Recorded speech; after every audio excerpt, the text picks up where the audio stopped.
बीडमध्ये क्षीरसागर असो की धस असो की सोळंकी असो, कोणीही धुतल्या तांदळासारखे नाही.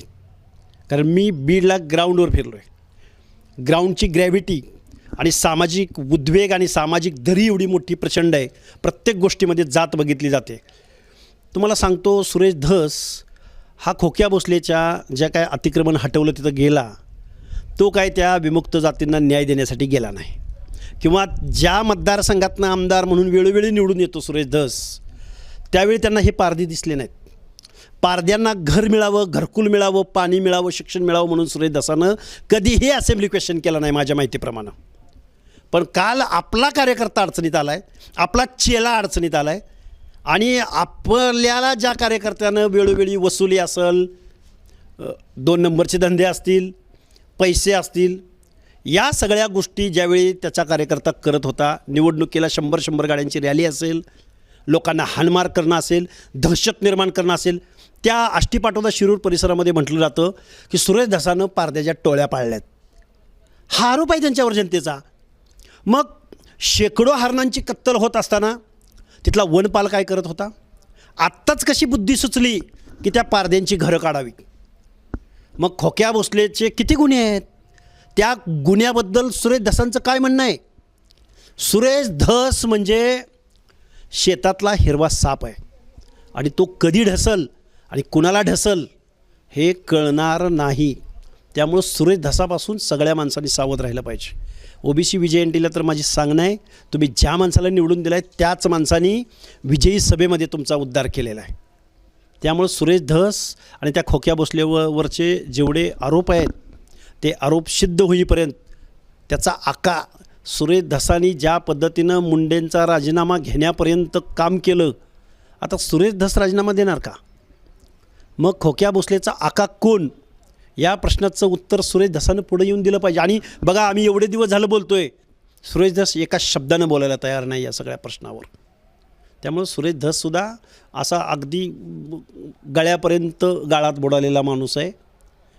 सुरेश धसांनी प्रभू रामचंद्राचा 7-12 कोरा केला आहे, शंभू महादेवाचा 7-12 कोरा केला आहे. ज्या भारतीय जनता पार्टीला भारतीय जनता पार्टीचं जे ॲसेट आहे त्या प्रभू रामचंद्राला सुद्धा या सुरेश धसानं सोडलेलं नाही. त्यामुळे सुरेश धसापासून भारतीय जनता पार्टीनं सावध राहावं. बीड जिल्ह्याची खरं अशी ओळख नाही आहे. बीड जिल्हा ऊसतोड मजुरांचा जिल्हा आहे. बीड जिल्हा वारकऱ्यांचा जिल्हा आहे. बीड जिल्ह्यामध्ये अनेक तत्त्वज्ञ, अनेक विचारवंत आहेत. बीड जिल्हा खरी ही बीड जिल्ह्याची ओळख नाही. पण बीड जिल्ह्यातल्या राजकीय संघर्षातून आणि जात वर्चस्वाच्या भावनेतून बीड जिल्ह्यामध्ये आत्ताची जी काही भांडणं आहेत, आत्ताचे जे काही मारामारी आहेत, आत्ताचं जे काही राजकारण आहे ते 2 जातीमध्ये विभागलं आहे आणि ते गेल्या 2 वर्षात विभागलं आहे. आणि ह्याला सगळ्याला जबाबदार कोण असेल तर मनोज जरांगे नावाचा माणूस आहे. कारण त्यांचं आंदोलन सुरू झाल्यापासून प्रत्येक गोष्टीला जातीय वळण दिलं जाते आणि जातीय भावनेतून भांडणं होताना दिसून येत आहेत. जोपर्यंत जरांगेवरचा कॅमेरा या मीडियाच्या माध्यमातून बाजूला सरणार नाही तोपर्यंत बीड जिल्ह्यामधलं वातावरण शांत होणार नाही. मुख्यमंत्री महोदयांना माझी विनंती आहे की पहिल्यांदा सगळ्या लोकप्रतिनिधींना बीड जिल्ह्याच्या मुख्यमंत्री महोदय तुमच्या सांगण्याच्या पलीकडे हे जाणार नाहीत. तुम्ही एक आव्हान करा, सगळ्या लोकप्रतिनिधींना एखादी आमसभा ज्या पद्धतीनं असते त्या पद्धतीनं लोकप्रतिनिधीला एकत्र बसवा आणि त्यांना फक्त त्यांचा राजधर्माची आठवण करून द्या. कारण आमदार झाल्यावर तू पूर्ण विधानसभा क्षेत्राचा आमदार असतो. पण आमदार झाल्यावर पण जर हा माणूस किडक्या सापाप्रमाणे त्याचं वर्तणूक असेल, जातीयवादी भावनेतून तो जर आंदोलनं उभी करत असेल, जातीयवादी भावनेतनं बोलत असेल, तर कसं बीडमधलं वातावरण सुरळीत होईल? त्यामुळे यांचं पहिलं काउन्सिलिंग होणं अपेक्षित आहे आणि मुख्यमंत्री महोदयाच्या पुढाकाराशिवाय हे शक्य नाही असं मला वाटतं. सांगा, औरंगजेब ज्याच्याकडं संभाजीराजांचा हत्यारा म्हणून बघितलं जातं त्याची कबर महाराष्ट्रातनं उखडून टाका अशा रीतीत जी मागणी होती, कसं बघता? नाही, हे बघा, या महाराष्ट्रामधल्या जर सगळ्या लोकांचं एकमत होत असेल तर उखडून टाकावं. आमचं म्हणणं असं आहे की औरंगजेबाची कबर उखडा. त्यांनी ज्या पद्धतीनं छत्रपती संभाजीराजांना यातना दिल्या त्याच्याशी तर महाराष्ट्र सहमत आहे. कशाला पाहिजे मग औरंगजेब?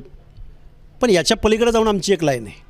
आमचं एक असं म्हणणं आहे की महाराष्ट्रामध्ये शिवाजी महाराजांसाठी ज्यांनी जीवाची कुर्बानी दिली त्या जीवा महाले, शिवा आकाशी, तानाजी मालुसरे, बेहेरजी नाईक, हिरोजी इंदलकर यांचा काही इतिहास तुम्ही महाराष्ट्राला सांगणार आहात की नाही? आणि उदयन महाराज असोत किंवा कोल्हापूरचे राजे असोत, त्यांच्या भूमिकेचं स्वागत, पण जी रॉयल्टी महाराजांच्या वंशजांना मिळते ती रॉयल्टी बेहरजी नायकांच्या वंशजांना, तानाजी मालुसर यांच्या वंशजांना, जीवा महाले शिवा काशीदाच्या वंशजांना मिळणार आहे की नाही? का त्यांचा फक्त इतिहासापुरतं आणि तोंडी लावण्यापुरतं त्यांचा वापर करणार आहात तुम्ही? काय अपेक्षा काय? अपेक्षा म्हणजे अहो तानाजी मालुसरे किंवा जीवा महालेच्या वंशजांना पोट भरता येत नाही. ज्या मराठी स्वराज्यासाठी जीव दिला ज्या लोकांनी, त्यांचा फक्त चित्रपटापुरता उल्लेख करणार तुम्ही? काय करतात ती माणसं? का रॉयल्टी त्यांना भेटत नाही? का ती इतर कास्टमधली आहेत किंवा बलुत्या आलुत्यामधले आहेत किंवा ते या महाराष्ट्रातल्या दुय्यम दर्जाचे आहेत म्हणून त्यांच्या इतिहासाकडे तुम्ही अशा पद्धतीनं पाहता? कुणाला प्रेम आलं आहे औरंगजेबाच्या समाधीबद्दल? आणि कुणाला जन्नात तुम्हाला काय करायचं ते करावं, पण गावगाड्यातल्या 18 पगड जातींनी छत्रपती शिवरायांच्या स्वराज्यामध्ये आपलं योगदान दिलं. त्या माणसांचे वंशज काय करतायत? त्यांना लॉयल्टी मिळणार की नाही? हा सवाल माझा महाराष्ट्रातल्या राज्यकर्त्यांना आणि छत्रपती शिवरायांच्या वारसांना, वंशजांना आहे. एबीपी माझा, उघडा डोळे बघा नीट.